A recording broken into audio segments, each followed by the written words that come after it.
أعوذ بالله من الشيطان الرجيم بسم الله الرحمن الرحيم والصلاة والسلام على من لا نبي بعده Mohammed ibn Abdullah wa ala alihi wa sahbihi wa sallam tasliman kaseer. Chers frères et sœurs dans la foi, aujourd'hui le 4 novembre 2017, 15 Safra de 1439 de Hijrat Mohammed alayhi salatu wa salam. Alors dans le cadre de votre émission Sahaba les compagnons, nous allons aujourd'hui expliquer la vie et le vécu de l'un des grands Sahaba de Rasul alayhi salatu wa salam. Mais à travers de lui seul, nous allons toucher la vie de 3 personnes. Nous avons aujourd'hui Muaz, fils d'Amr ibn al-Jamuh. Qui est Muaz? Et son frère Muawwazun, nous allons parler de lui aussi.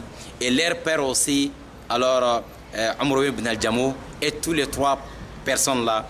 Alors vous allez comprendre comment Muaz il est rentré dans l'islam. Et comment il a enlevé son père de l'adoration des faux dieux. Parce que son père adorait les faux dieux. Muaz et ses amis venaient tout le temps prendre le faux dieu de leur papa, aller jeter dans la poubelle, dans les ordures. Leur père va aller encore chercher les faux dieux. Alors les idoles pour laver, habiller, parfumer. Il vient encore installer là-bas. Et les enfants viennent encore voler le dieu, aller jeter dans les ordures. Et c'est comme ça jusqu'à le papa. Comment il a laissé les faux dieux là, il est rentré dans l'islam, il a combattu alors dans l'islam. Et le fils aussi, le Muaz, et lui, son bras gauche a été coupé les jours de bataille de Badr. Le moment où il est en train de tuer, alors, le moment où il est en train de terminer avec Abu Jahl. Parce que c'est lui et son frère Muawwaz qui ont attaqué Abu Jahl. Et le fils de Abu Jahl va venir enlever un bras. Vous allez comprendre et comment ça s'est passé et jusqu'à la fin. Wassalamu alaikum wa rahmatullahi wa barakatuh. Attention, suivez-nous sur YouTube, Facebook, au nom de Imam Abubakar Siddiq Sangaré pour trouver tous nos vidéos. Inch'Allah ta'ala. Radio Nour et Télé Nour vous présentent la vie et le vécu du compagnon du prophète Mohammed alayhi salatu wa salam pour aider chacun de nous de maîtriser et d'aimer les Sahaba. Parce que il y a de ceux-là qui ont le courage, qui ont des kilos pour insulter, pour injurer, pour manquer de respect aux compagnons du prophète Mohammed alayhi salatu wa salam. Pourquoi? Parce qu'ils ne connaissent pas la vie des prophètes, la vie des prophètes, ni la vie des compagnons du prophète Mohammed alayhi salatu wa salam. C'est pour cela nous on prend un autre chemin et montrer à nos fidèles, à nos frères, à nos sœurs, à nos enfants, alors c'est que ceux-là ils ont fait pour l'islam. Imagine, quelqu'un a perdu sa main gauche et il avait à peu près 30 ans encore, il est en train de lutter pour faire avancer l'islam. Et toi tu es là, tu n'as rien fait pour l'islam. Et c'est toi qui es le kilo pour insulter ses compagnons. Nous, notre devoir, pour montrer à Allah que nous, on ne laisse pas ces gens-là et continuer à insulter les Sahaba de Rasul alayhi salatu wa salam. C'est pour cela, Radio Nour et Télé Nour du Gabon vous présentent cette émission pour parler en réalité ce qu'on appelle les Sahaba, qui sont les compagnons du prophète alayhi salatu wa salam. Sans ceux-là, wallahi, c'était très facile et difficile alors pour que l'islam arrive chez nous ici tranquillement. On demande à Allah de nous compter parmi ceux qui vont aimer les Sahaba, car ça peut faire partie de la foi. Ceux qui manquent le respect aux compagnons du prophète alayhi salatu wa salam, ça c'est un signe qui montre qu'ils n'ont pas la foi. Sinon on ne peut pas insulter quelqu'un car Allah lui-même dit dans le Coran qu'il est satisfait d'eux. Et les gens qui Rasul lui-même a dit qu'ils sont déjà dans le paradis, et toi tu as les kilos pour dire qu'ils sont kafirs, ils sont comme ça. Allahu Akbar Kabira. Cher papa, chère maman, aider nos enfants à connaître, à aimer les compagnons du prophète Mohammed alayhi salatu wa salam. À tout à l'heure, Inch'Allah ta'ala, sur la vie de Muaz, fils d'Amr ibn al-Jamuh. À tout à l'heure.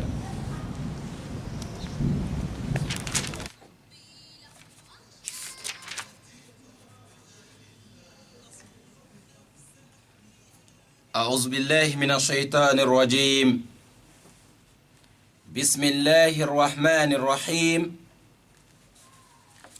والصلاة والسلام على من أرسله الله رحمة للعالمين محمد بن عبد الله وعلى آله وصحبه ومن تبعهم بإحسان إلى يوم الدين أما بعد.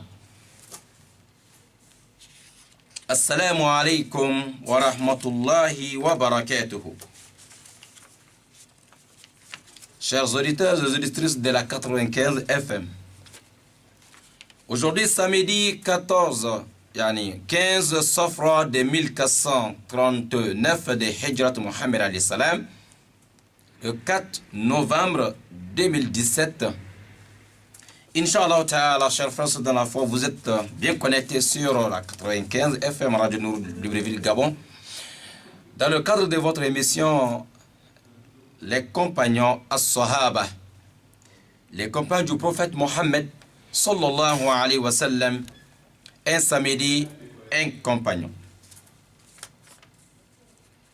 Derrière le micro, vous avez votre frère Abakar Siddiq Sangare, Inch'Allah. À la réalisation, vous avez Cheikh Abdel Rachid et Abdel Razak, qu'Allah vous récompense.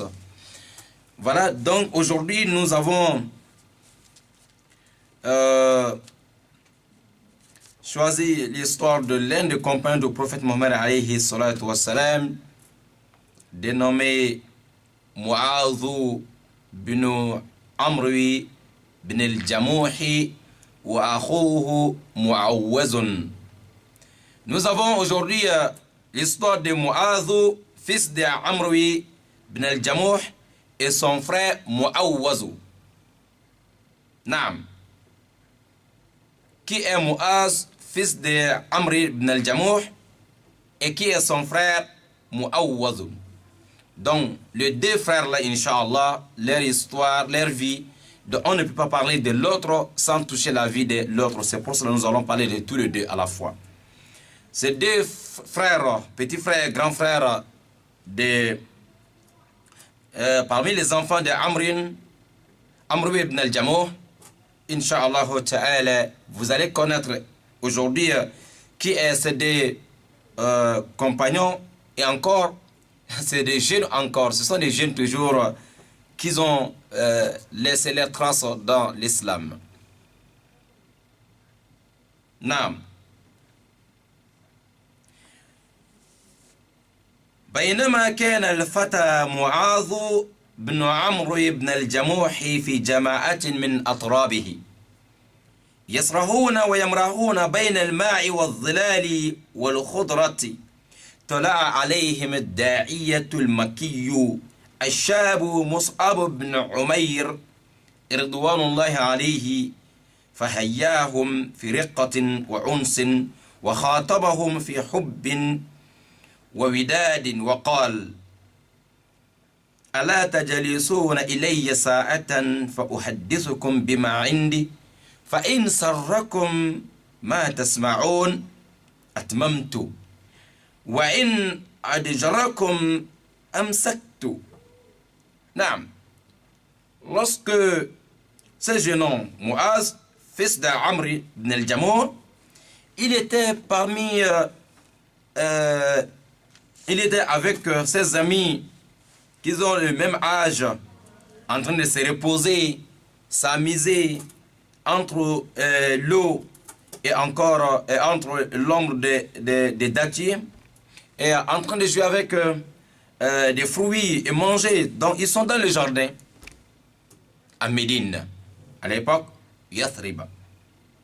Lorsque les enfants, les jeunes sont comme ça en train de jouer entre eux, voilà le prédicateur et l'envoyé spécial du prophète Mohammed alayhi salatu wassalam, premier da'iya, première personne que Rasoul a envoyé pour aller faire da'wa dans l'histoire de l'islam, Mus'ab ibn Umayr, alors d'origine de Mecque, qui a été envoyé pour aller appeler les gens de Médine vers la religion et enseigner les musulmans et les croyants qui sont à Médine. Et ce da'iya, Mus'ab ibn Umayr, voilà, il vient dans le jardin, il vient trouver les jeunes, les enfants en train de jouer entre eux. Mus'ab ibn Umayr les a salués avec la douceur, avec beaucoup de souris, généreux, content, avec beaucoup d'amour. Oui, un da'iya, un prédicateur, c'est quelqu'un qui doit toujours parler avec la douceur, parler avec l'amour et parler, et essayer de montrer à ceux-là qui sont en face de toi il faut que ces gens-là doivent connaître et que tu portes dans ton cœur leur amour. Mais lorsqu'on voit, on dirait que tu détestes ceux-là qui sont en face de toi, les gens ne peuvent pas t'écouter. Donc, ce travail a besoin d'être souriant, être généreux, gentil et être aussi doux. Faut pas, comme Rasoul alayhi salam, faut pas être trop méchant ou des paroles blessantes qui vont faire en sorte que les gens ne peuvent plus t'écouter. Donc Moussa ibn Umayr avait tous ces bons caractères-là. Moussa ibn Umayr, il est venu trouver les jeunes, il les a dit Ala tajalisuna ilayya sa'a fa uhaddithukum bima indi. Il dit aux jeunes, est-ce que vous ne pouvez pas venir à côté de moi pour 1 heure de temps et je vais parler avec vous. Je vais vous expliquer ce que j'ai. Alors, فَإِنْ سَرَّكُمْ مَا تَسْمَعُونَ أَتْمَمْتُ. Si ce que je vais vous dire, si ça vous plaît bien, que vous trouvez que oui, c'est intéressant, c'est important pour vous, je vais continuer, je vais compléter. Mais si ça vous dérange, que vous trouvez que là, ce que je vous dis là, ce n'est pas du tout important pour vous, alors, je vais laisser. فَنَظَرَ الْفِتْيَةُ الْأَيْفَاعَ بعضهم إلى بعض نظرات فيها كثر من الرضا والإطمئنان وقالوا بلى ثم انتظموا حوله كما تنتظم حبات العقد العنيق حول الجيد الأبلج فاتجه مصعب إليهم بوجهه الطلق المعنوس.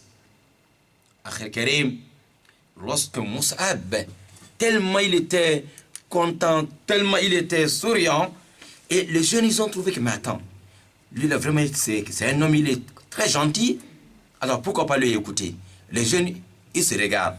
Donc, à travers de les regards seulement, c'est pour dire que nous sommes d'accord, on va t'écouter, monsieur. Alors, ils se sont arrangés, fait les rangs, autour de Mus'ab, masha'Allah. Et ils sont là. Mus'ab ibn Umayr, lui aussi, il est en face de ce groupe de jeunes. Mus'ab ibn Umayr, il a commencé à prêcher, à parler avec ses enfants. وَتَفِقَ يُحَدِّثُهُمْ عَنِ مَزَايَا الْإِسْلَامِ وَيُزَيِّنُ فِي قُلُوبِهِمْ حَلَاوَةَ الْإِيمَانِ ويكره إليهم الكفر وعبادة الأوثان فما كان يتم كلامه حتى تعلق وجه معاذ بن عمرو بن الجموح بنور الإيمان ثم نظر إليه وقال كيف أصنع إذا أردت الدخول في هذا الدين.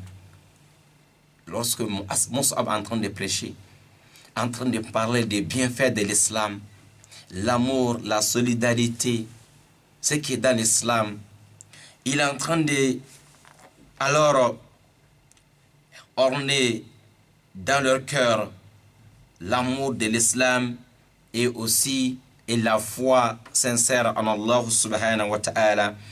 Il est en train de montrer aussi aux jeunes que l'adoration des idoles, ce n'est pas bon, ce n'est que des pierres, ce n'est que de bois, que les gens vont aller ramasser et tailler, donner des formes qu'eux-mêmes ils veulent, donner des images qu'eux-mêmes ils veulent, ils donnent des adorations bien déterminées par eux-mêmes.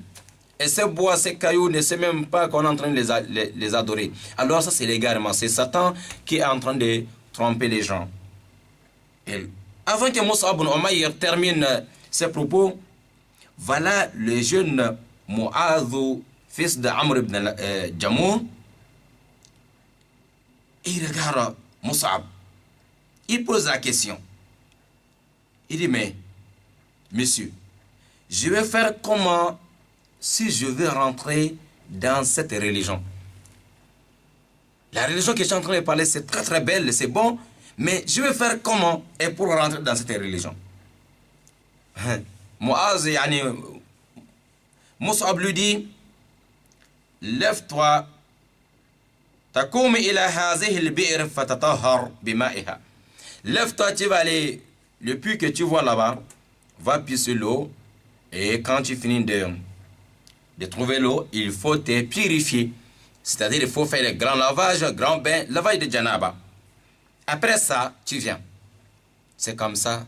Si quelqu'un veut se convertir en islam, alors on lui demande de faire le grand lavage, se purifier, purifier son corps, les grandes ablutions. Après cela, ثم تشهد أن لا إله إلا الله وحده لا شريك له وأن محمدا عبده ورسوله وخاتم أنبيائه. Après la purification, Muaz, et tu viens attester l'unicité d'Allah. Tu viens attester qu'il n'y a de Dieu qu'Allah, unique, il n'a pas d'associé. Le seul Dieu qui doit être adoré, qui mérite l'adoration d'ailleurs, et que Mohammed est son serviteur et son messager et le sceau des messagers, c'est-à-dire dernier prophète, dernier messager. Quand tu finis de te purifier, voilà les deux phrases que tu dois alors prononcer à travers ta bouche et attester aussi dans le cœur. Voilà comment faire pour rentrer dans l'islam. Après, le reste, tu es à côté des musulmans, les imams, les gens vont te montrer un peu, voilà comment faire la prière, comment il faut faire le jeûne, un peu. Mais c'est comme ça qu'on doit rentrer dans l'islam. Grand lavage, et puis on va attester l'unicité d'Allah subhanahu wa ta'ala. ثم توجه وجهك للذي فطر السماوات والأرض فتصلي ركعتين فقال معاذ كأن أول هذا الدين طهارة للبدن بالوضوء ونهايته طهارة للروح بالصلاة. Mus'ab dit à Muaz, quand tu finis d'attester l'unicité d'Allah, il faut orienter ta face, ton visage vers celui qui a créé le ciel et la terre et il faut accomplir maintenant des unités de prière, des rak'a. Tu pries des unités de prière pour Allah qui a créé le ciel et la terre. Quand il a dit ça à Muaz dit, si je comprends bien, on dirait que la première chose dans cette religion, c'est la purification du corps physique. Et après ça, la purification de l'esprit, l'âme. Parce que purifier le corps avec les ablutions, le grand lavage, et de purifier l'esprit, l'âme avec la prière. Allahu Akbar. Lorsque Muaz a dit ça à Umrowin, à Mus'ab ibn Umayr, Mus'ab a dit Subhanallah. Tellement Mus'ab a été content, mais vraiment, tu es intelligent. Tu n'as même pas encore commencé, mais tu es rapide. Et tu as compris cette affaire-là rapidement. Mus'ab était trop étonné de la réponse de Mu'adh ibn Amr ibn al-Jamuh. Akhil Karim, c'est comme ça. Mu'adh s'est levé vers le puits pour aller sur l'eau et il s'est purifié, il a fait grand lavage. Il est venu voir, il est venu à côté de Mus'ab. Il a attesté les deux témoignages, l'attestation de la foi. Et lorsqu'il a fait ça, il avait deux frères, Mu'awwazun et Khalladou. Les deux, lorsque Mu'awwaz a vu son frère Mu'awwaz a fait ça, Mu'awwaz aussi, il n'a pas posé la question, il est parti directement aller se purifier aussi. Il est venu aussi attester La ilaha illallah Muhammad Rasulullah. Et son ami aussi, son frère aussi, Khalladou, lui aussi, il s'est levé directement, allait se laver et venir dire aussi Ashhadu an la ilaha illallah wa anna Muhammad Rasulullah. Voilà, c'est comme ça, ces trois jeunes, ils sont rentrés dans l'islam, dans la main de Mus'ab ibn Umayr. كان والد معاذ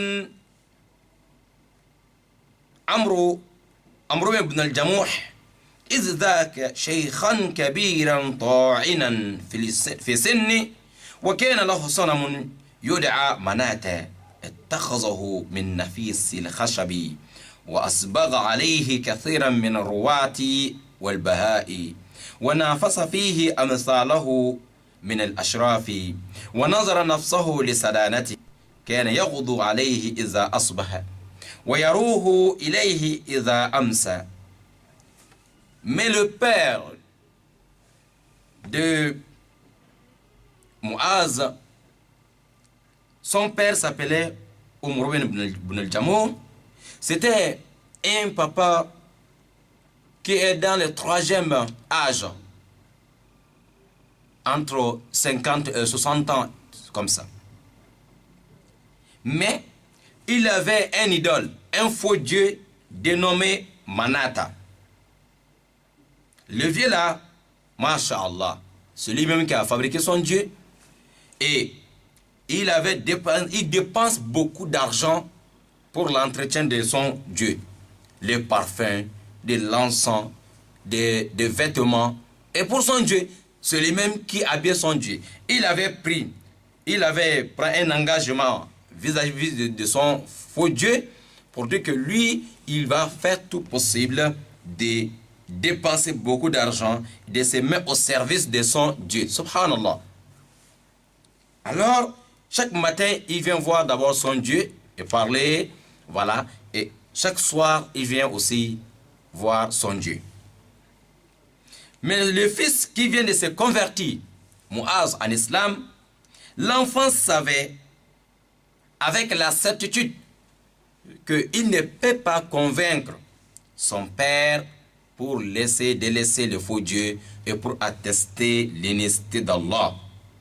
Il savait que son père, ça fait des années qu'il fait ça. Donc, c'est pas du tout facile qu'on peut lui parler qu'il y a un vrai Dieu qu'on doit adorer. Il sait qu'avec ce chemin-là, son père ne peut jamais accepter l'inécité d'Allah. L'enfant a compris que son père لا يطيق أن يسمع كلمة في صنمه تسوعه وأنه من المحال أن يتخلى عنه بعد هذه الصحبة الطويلة للوم اللائمين أو حجاج المحاجين. Il a vu que son père ne peut jamais même supporter d'entendre une seule parole et mauvaise à l'endroit de son faux Dieu. Alors, même dans la famille, on ne peut pas parler mal de son Dieu. Et l'enfant est resté, il a trouvé notre chemin pour convaincre son père. Mais il a fait ça avec l'aide de ses deux frères, Muawazou et Khalladou, et les autres amis de Médine. Beaucoup des amis encore.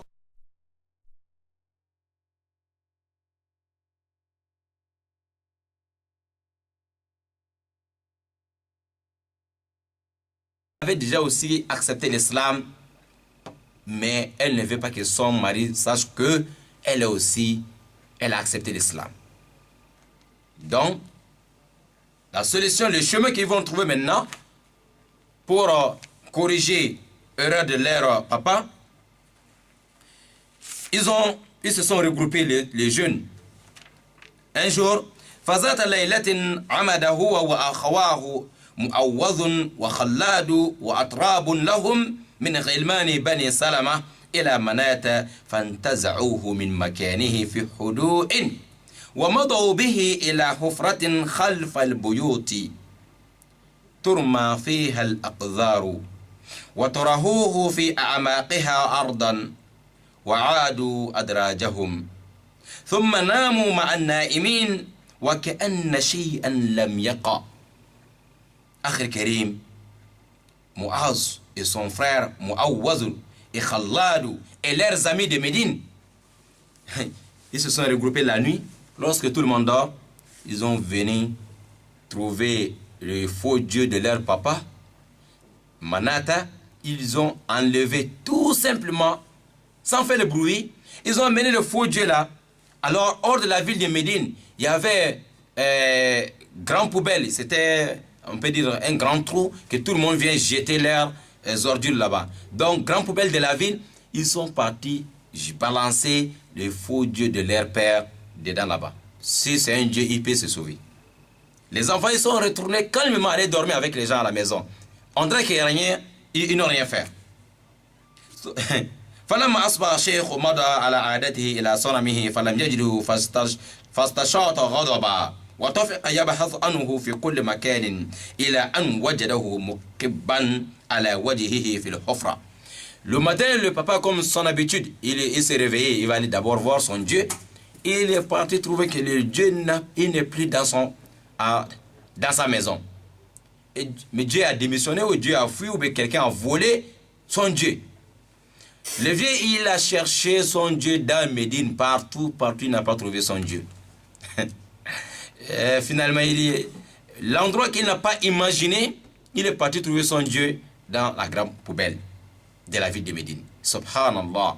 Le vieux, il est fâché, surtout si c'était quelqu'un, il avait un problème d'un pied, l'autre pied n'était pas trop, il était handicapé un peu. Le vieux, il était fâché, il a soulevé son Dieu. Il est venu laver son Dieu et parfumer son Dieu et met beaucoup de l'encens dans la maison de son faux Dieu, lui habiller encore et présenter ses excuses à son Dieu. Subhanallah. Le Dieu ne dit rien. C'est comme ça. Mais il ne sait pas qui a fait ça. Le vieux était fâché. Alors, lendemain encore, وَكَرَّرَ مُعَاذٌ وصحبه صنيعهم بالصنم مثنى وثلاثة ودعب الشيخ على إخراجه من الحفرة في كل مرة وغسله وتطيبه. Lendemain, les enfants, ils ont fait la même chose.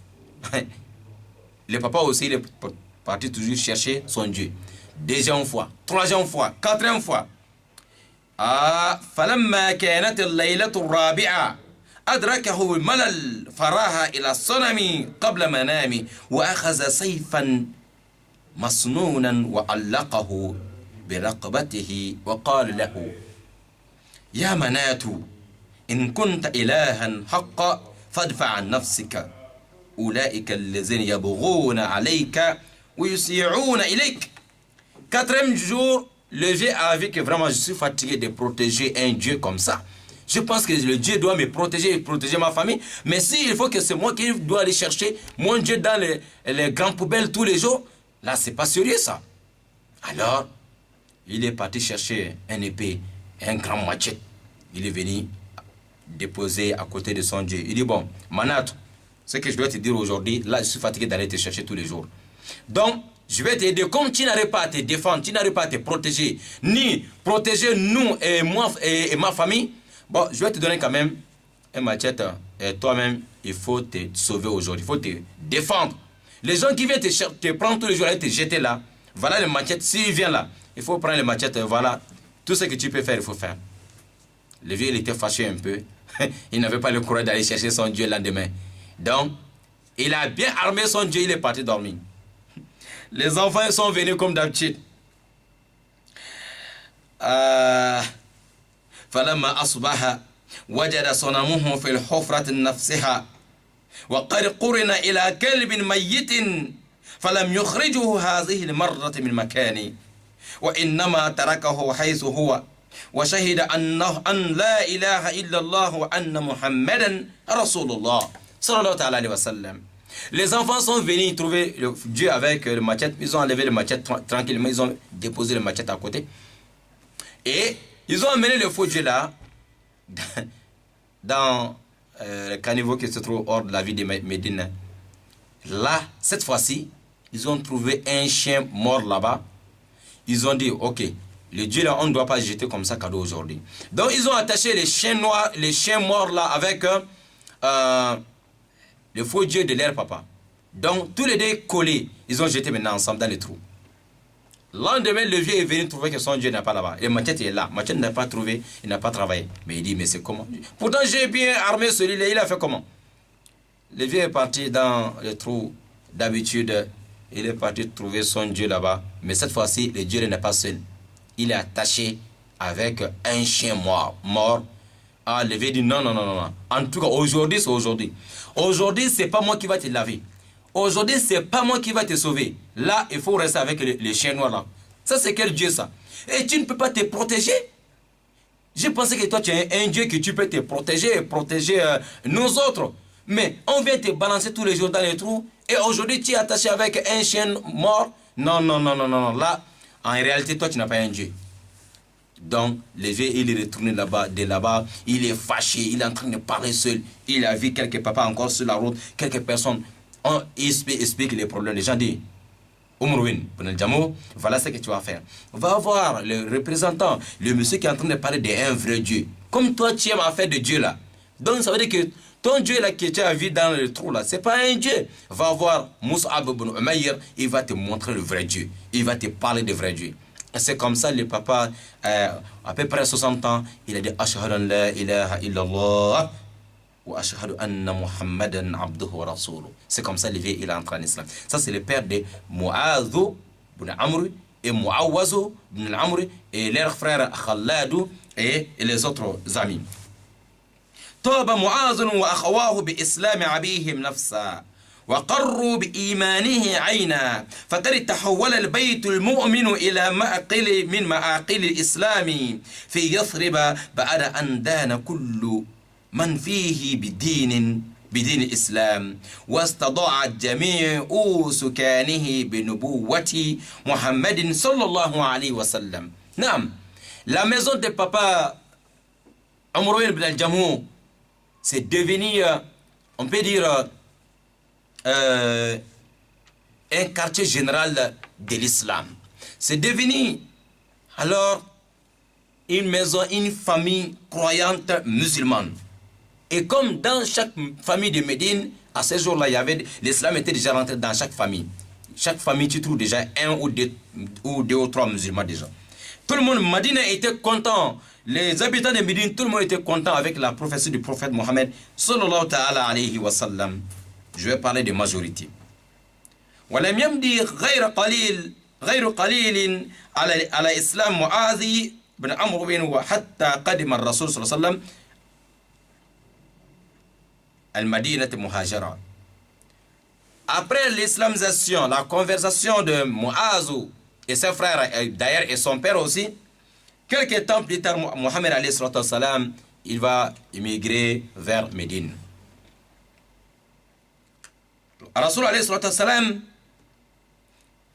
فأقبل عليه معاذ وإخوته إقبال الظامئ على الماء البرود وتعلق به تعلق الأم بوحيدها ولازموه ملازمة المحب لحبيبه فكانوا يغضون معه إذا غدا ويروحون معه إذا راح.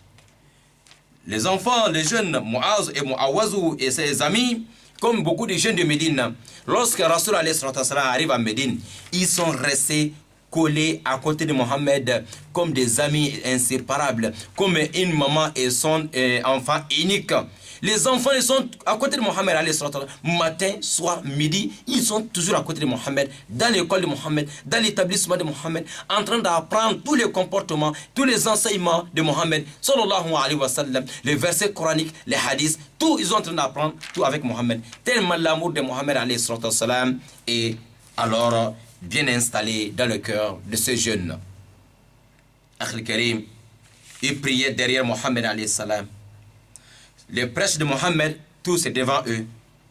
L'orientation, la guidance de Mohammed, tout ils sont en train d'apprendre tout avec Mohammed. En train de comprendre, Mohammed est en train de faire comprendre ces enfants-là la religion d'Allah. Hatta ghada Mu'adh wa ikhwatuhu rihanatan min rayahini من رياحين فتيان يثرب وقرة عين الإسلام وأهلي ثم مرت الأيام حتى على الفتية الصغار الأبرار صراعا خفافا ووقعت غزوة بدر العظمى فكان لمعاذ وأخيه مؤوز فيها موقف مشهور دونه تاريخ الإسلام في أصنع صفحاته بأحرف من نور فلنلقي السمع إلى صحابي الجليل عبد الرحمن بن عوف رضوان الله عليه ولنستمع إلى طرف من أخباره عنهما فلقد أرى منهما ما أثار دهشته وإعجابه. Avec tout ça, l'Akhir Karim, quelques temps plus tard, voilà la première grande bataille entre les musulmans et les gens de Mecca et les assorteurs de Médine, yani les assorteurs de Mecca, les Quraysh, alors la bataille de Badr va débuter. Wallahi, les deux jeunes garçons, Mu'azu et son frère Mu'awwadhu, ils ont fait quelque chose là-bas et qui est noté dans l'histoire, dans les pages de l'histoire de l'islam jusqu'au jour de la résurrection. Oui, nous allons écouter l'un des grands sahaba de Rasulullah sallallahu alayhi wa sallam, Abdurrahman ibn Auf. Abdurrahman ibn Auf, lui, il va nous expliquer ce qui s'est passé à ce jour-là. Tellement, Abdurrahman, il était juste au milieu de ces deux garçons, le moment où il va poser la question à Abdurrahman. Abdurrahman nous dit ici que lui, il était, lorsque tout le monde était prêt, les musulmans, 314 ou 313 musulmans, en face de 1000 associateurs, en face de 1000 ennemis, et à la tête de ces ennemis, Abu Jahl. Et les musulmans sont 314, les autres sont à 1000. Et les musulmans, lorsqu'ils ont fait les rangs, tout le monde est prêt maintenant pour défendre la religion musulmane. Abdurrahman ibn Auf, il dit qu'il y avait des jeunes, l'autre côté droite d'Abdurrahman, l'autre côté gauche. Et voilà, il y a un jeune qui lui fait signe. Il a regardé, il dit, mon fils, tu me fais signe, tu veux me demander quelque chose? L'enfant dit oui. L'enfant lui dit, Ata'arifu Aba Jahl ya'an? Il dit, oncle, est-ce que tu connais le monsieur qu'on appelle Abu Jahl? Abdurrahman ibn Auf, il dit, non, je le connais. Je connais celui qu'on appelle Abu Jahl. Parce qu'Abdurrahman ibn Auf, lui, il est de Makkah, il connaît Abu Jahl. Mais les deux jeunes garçons sont déjà de Médine, ils ne connaissent pas d'abord qui est Abu Jahl. Mais ils ont entendu parler qu'Abu Jahl, c'est l'ennemi numéro 1 de l'islam qui a craché sur le visage de Mohammed et qui a même assassiné beaucoup de personnes, qui a manigancé, qui a tenté d'assassiner le prophète Mohammed qui avait alors payé beaucoup de personnes, même parfois, pour aller assassiner Mohammed. Les jeunes, ils sont au courant de ça, mais ils ne connaissent pas Abu Jahl. Pourtant, c'est Abu Jahl qui est devant les ennemis aujourd'hui dans le champ de bataille de Uhud. Abdurrahman ibn Auf, il dit que lui, il dit qu'il connaît Abu Jahl. L'enfant dit, Dullani Ali, montre-moi qui est Abu Jahl. Aïwa, Abdurrahman ibn Auf dit, mais mon fils, il y a quel problème entre toi et Abu Jahl? Pourquoi tu as besoin d'Abu Jahl? Il dit, أخبرت أنه يسب رسول الله عليه الصلاة والسلام ويتأمر بقتله والذي نفسي بيدي لئن رأيته لأهاجمنه ثم لأكف عنه حتى يموت الأسبق منا عجلا. L'enfant dit, il dit, oncle, Wallahi, j'ai entendu parler que Abu Jahl insulte Mohammed. Et il paye même les gens pour assassiner Mohammed. Donc, je jure par celui-là qui détient mon âme. Si moi je vois aujourd'hui Abu Jahl, je vais me jeter sur lui, je vais l'attaquer. Alors, l'un de nous doit quitter aujourd'hui ce monde-là. Lui va partir ou je vais partir. Sinon, je ne peux pas le laisser. Ça, c'est un jeune garçon Mu'az qui part comme ça. فنظرت إليه مبتسما متعجبا وقلت من أنت؟ قال معاذ بن عمرو بن الجموح. Abdurrahman ibn Auf dit que j'ai regardé le petit tellement il était jeune. J'étais vraiment étonné de sa parole, tellement le courage qu'il a. Il dit, mais qui es-tu? Il dit, moi je m'appelle Mu'az, je suis fils d'Amr ibn al-Jamuh. Aïwa, Abdurrahman, lorsqu'il a montré Abu Jahl, il s'est redressé encore dans le rang. Encore, il y a son frère qui vient, il voit, il y a un autre jeune qui lui touche encore. Il dit, mon fils, tu as besoin de quelque chose? Il dit, oui. L'enfant lui dit, il a dit la même chose que son frère. Donc lui, c'était son petit frère, son frère Mu'awaz. Mu'awaz a demandé de lui montrer alors Abu Jahl. Son frère aussi, Mu'awaz, a fait la même chose. Subhanallah. Abdurrahman ibn Auf, lui, il est au milieu de ces deux garçons. La hawla wa la quwwata illa billah. Naam. Il a dit, mais celui qui est à mon côté droit, c'est qui? Il dit, oui. Huwa akhi Mu'az. C'est mon frère Mu'az. Ah, Abdurrahman dit qu'il était content de se retrouver au milieu de ces deux garçons courageux. Akhil Karim, lui, il a montré à ces deux jeunes garçons que vous voyez le monsieur qui est en train de marcher dans le rang de mécréants avec beaucoup d'orgueil, celui qu'on appelle Abu Jahl. Les enfants ils ont dit, Bala, c'est lui-même. J'espère que tu n'as pas fait erreur. C'est lui, en réalité, il faut nous dire. Parce que là, aujourd'hui, c'est aujourd'hui. Il a insulté Mohammed. Il a giflé Mohammed à la Mecque. Aujourd'hui, nous, on va lui montrer que nous sommes là. أخي الكريم. فما إن عرفت، قال معاذ،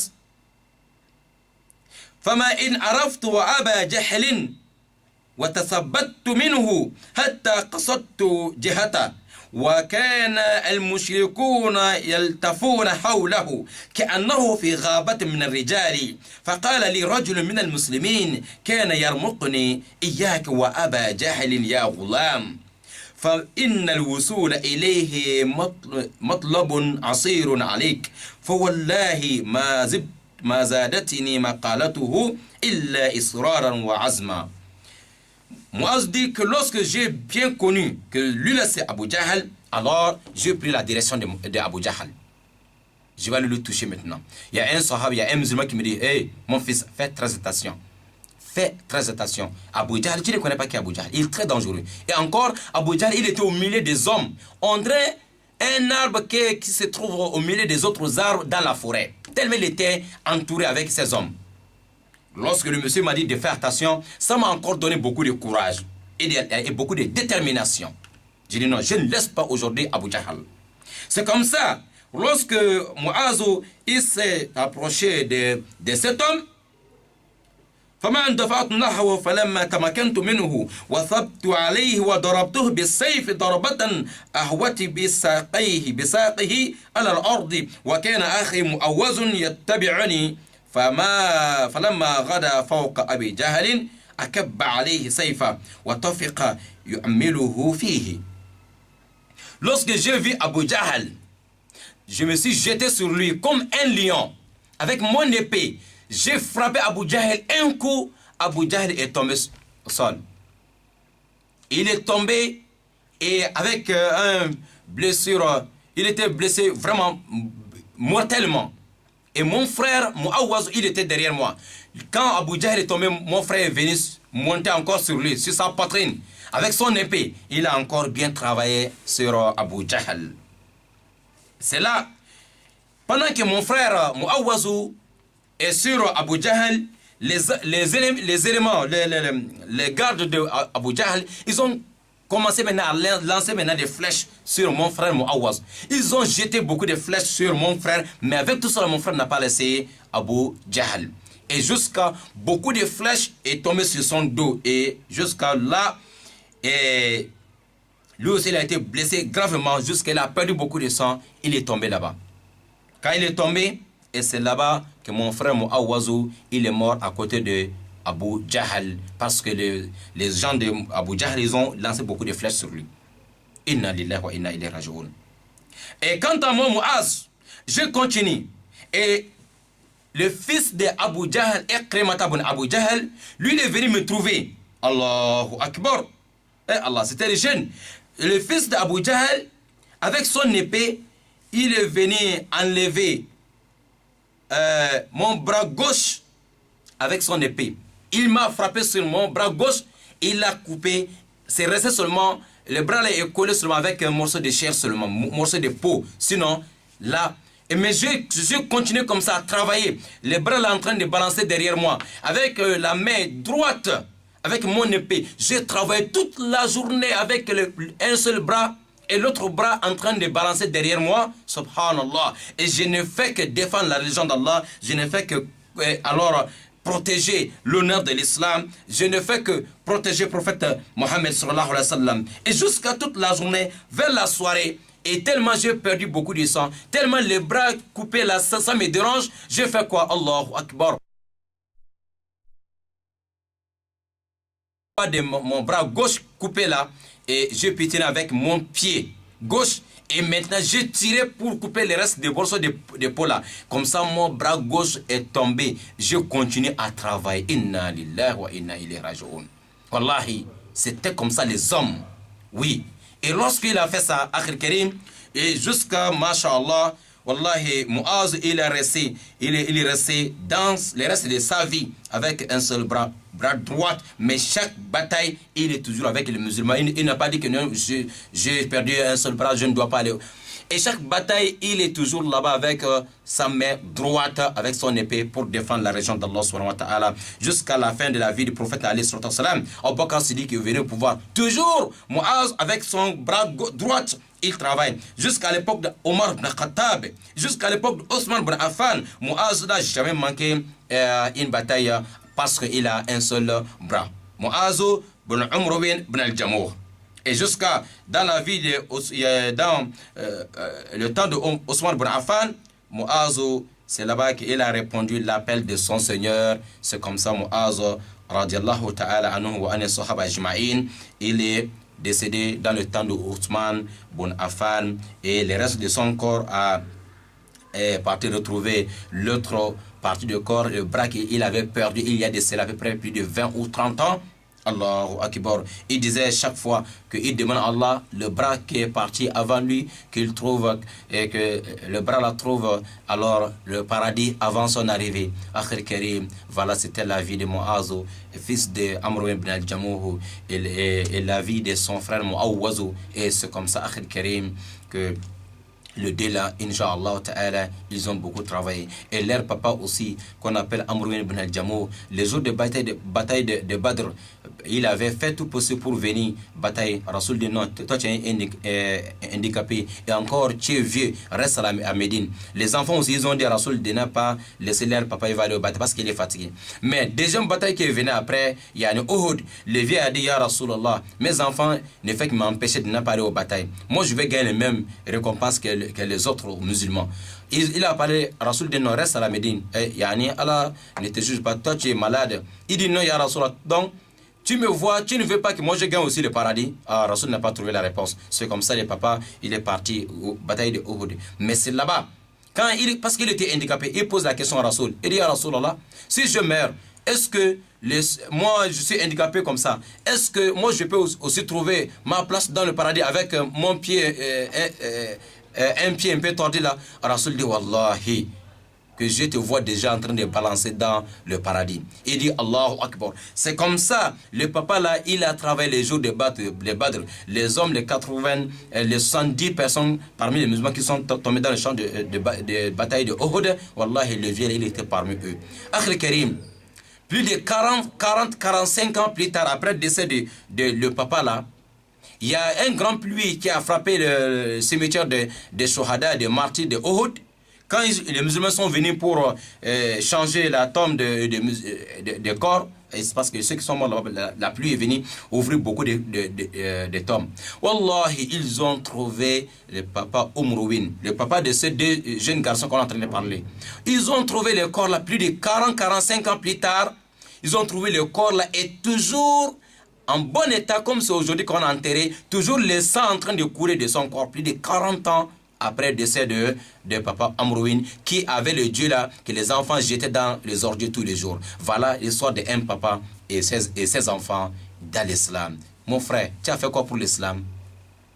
Ma soeur, tu as fait quoi pour l'islam? L'islam a fait beaucoup pour toi. Allah a fait beaucoup pour toi. Chacun de nous doit laisser quelque chose derrière lui. Chacun de nous doit faire quelque chose pour défendre cette religion. C'était l'histoire de ces trois personnes, Inch'Allah Ta'ala. Voilà, donc notre causerie s'arrête là, ici. On demande les travaux de nous faciliter la bonne compréhension, Inch'Allah Ta'ala. Donc une petite transition, juste on fait seulement 5 minutes et puis on va se séparer. L'heure est finie. Wassalamu alaikum wa rahmatullahi wa barakatuh.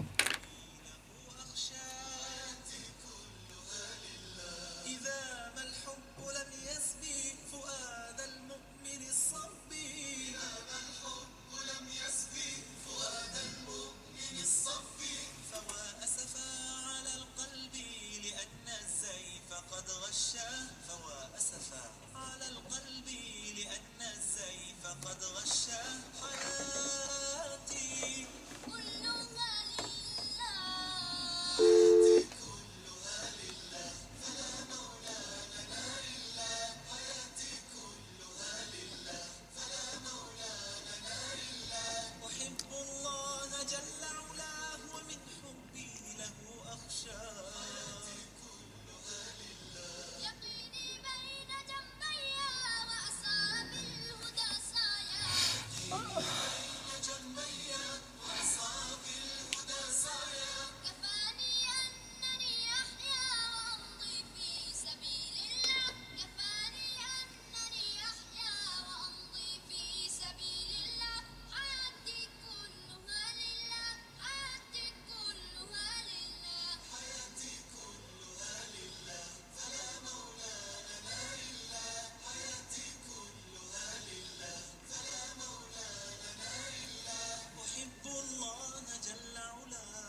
الحمد لله رب العالمين والصلاة والسلام على من أرسله الله رحمة للعالمين محمد بن عبد الله وعلى آله وصحبه وسلم تسليما كثيرا أما بعد أحبتي في الله Assalamu alaikum wa rahmatullahi wa barakatuh. Merci beaucoup, Abdel Rachid. Voilà, donc, voilà, vous avez juste une question pour quelques minutes seulement. Voilà, dis-nous, Mu'azu, fils d'Amr ibn al-Jamoh, a perdu son bras gauche dans quelle bataille? Mu'azu, notre ami du jour, a perdu alors le bras gauche dans quelle bataille et qui avait coupé son bras? Qui a enlevé le bras gauche de Mu'az alors le jour de bataille, et quelle bataille et qui avait fait ça, Inch'Allah ta'ala. Vous avez 88 17 et rapidement pour nous donner le nom de la personne qui avait enlevé le bras de Mu'azu, le fils d'Amrouin, et c'était au cours de quelle bataille, Inch'Allah ta'ala. Je pense que vous avez bien écouté l'émission. Vous avez 88 17 rapidement pour nous donner le nom de la personne qui a enlevé le bras gauche de Mu'adh, fils d'Amrouin bin al-Jamoh. Nous avons un premier auditeur. Assalamu alaikum wa rahmatullahi wa barakatuh. Wa alaikum salam wa rahmatullahi wa barakatuh. Monsieur Diakité, de Belleville, la voix me dit ça, merci. Ok. La famille. Alhamdulillah Rabbil Alamin. Masha'Allah. Moi, je viens de commencer parce que je suis connecté en retard. D'accord, d'accord. Mais celui qui a coupé les bras de moi, c'est le fils de Abu Jahal. Aïwa, Masha'Allah, c'est noté. Là où j'ai coupé les batailles, là, donc je suis venu en retard, mais j'avais écouté l'histoire là, ça fait longtemps, mais je me rappelle de ces parties-là quand même. D'accord, d'accord. Merci. Wa alaikum salam wa rahmatullahi. Monsieur Diakité depuis Bellevue 2. Barakallahu fika. Masha'Allah. Ok. Voilà, qui a enlevé le bras de Mu'azu et c'était au cours de quelle bataille? Voilà. Qui avait coupé le bras de Mu'az, le fils d'Amrouin ibn al-Jamoh, et c'était aussi au cours de quelle bataille? Inch'Allah ta'ala. Voilà, donc nous avons 3 minutes pour les auditeurs, 2 ou 3 personnes qui veulent nous répondre, qui veulent répondre à la question. Voilà, si c'est bien écouté. Voilà, monsieur Diakité, merci beaucoup depuis Bellevue 2. Voilà, Mu'azu, fils de Amrouin bin al-Jamoh, et qui a coupé son bras, et c'était au cours de quelle bataille? Voilà, je sais que peut-être on est en train de chercher la réponse. Voilà. Ces deux questions, c'est dur, mais c'est pas trop dur aussi. Voilà. C'est dur, mais c'est pas dur. Si on a écouté depuis au début, donc c'est facile de... Parfois, il y a d'autres qui commencent au milieu, Inch'Allah ta'ala. Le vendredi prochain, vous pouvez aussi écouter la révision de cette émission. Les compagnons, on doit connaître les Sahaba, les compagnons de Rasul alayhi sallam. Si les 88 17 ne passent pas, vous pouvez appeler sur 07 24 86 86, Inch'Allah ta'ala. Voilà, pour nous répondre à les questions. Vous savez, lorsqu'on maîtrise la vie des compagnons du prophète alayhi sallam, c'est très très important. Quand on regarde ces hommes qui ont perdu une partie de leur corps, ils ont continué à défendre l'islam pendant 30 ans ou plus de 40 ans encore.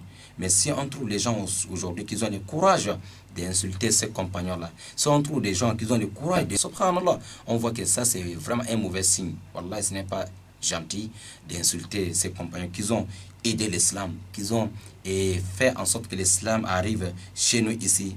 Et wallahi, et on doit connaître la vie de ces gens-là. Comme ça, ceux qui sont là pour les insulter, on peut leur répondre aussi facilement. Ceux qui sont en train d'insulter, ils ont fait quoi pour Allah? Rien. Assalamu alaikum. Naam, bismillah, le nom c'est quoi? Monsieur Ousmane de Lalala. D'accord, on s'écoute.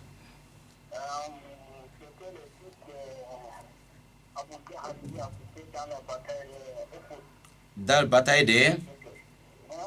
Dans quelle bataille? De Uhud, hein? Aïwa. D'accord. Merci beaucoup, monsieur Ousmane, depuis là, c'est ça? Merci beaucoup. C'est noté. Inch'Allah ta'ala. Ok. Voilà, donc, monsieur Ousmane, voilà, il dit, celui qui avait coupé les bras, c'était fils d'Abu Jahal. Bataille de Uhud selon Ousmane. Barakallahu fi. Ok, merci. Voilà, donc, vous avez, si l'autre ne passe pas, 07 24 86 86 pour nous dire qui a coupé le bras de Muaz. C'était aussi au cours de quelle bataille. Wallah, je vous en prie, chers frères et sœurs dans la foi, essayez d'aimer encore les compagnons du prophète Mohammed sallallahu alayhi wa sallam et cultiver l'amour des compagnons du prophète alayhi wa sallam dans le cœur de nos enfants. Tout le monde doit connaître l'histoire de ces gens-là. Wallah, pour nous aider de ne pas écouter ceux-là qui sont contre nous. Assalamu alaikum wa rahmatullahi wa barakatuh. Aïwa, madame, on vous écoute. Imam, comment tu vas? Alhamdulillah, Rabbil Alamin.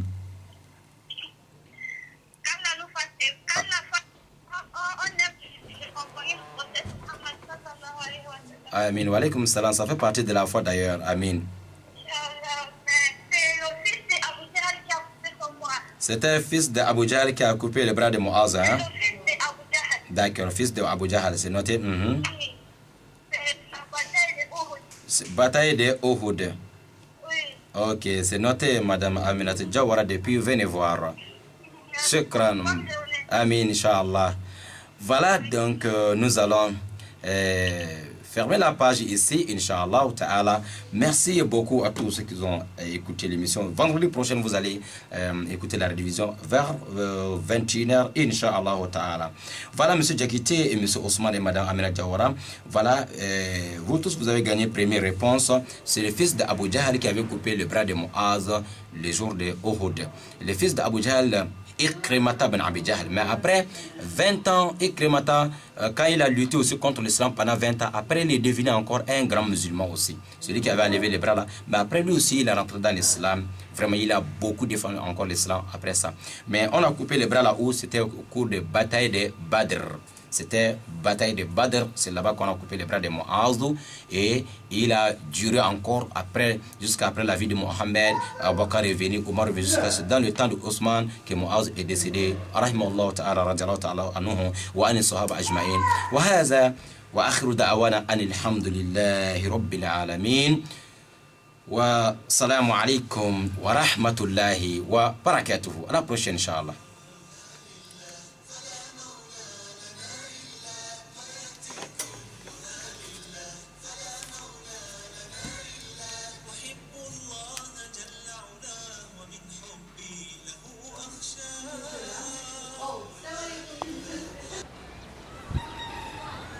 أعوذ بالله من الشيطان الرجيم بسم الله الرحمن الرحيم أحبتي في الله السلام عليكم ورحمة الله وبركاته الحمد لله الذي بنعمته تتم الصالحات وأشهد أن لا إله إلا الله وحده لا شريك له وأشهد أن محمدا عبده ورسوله.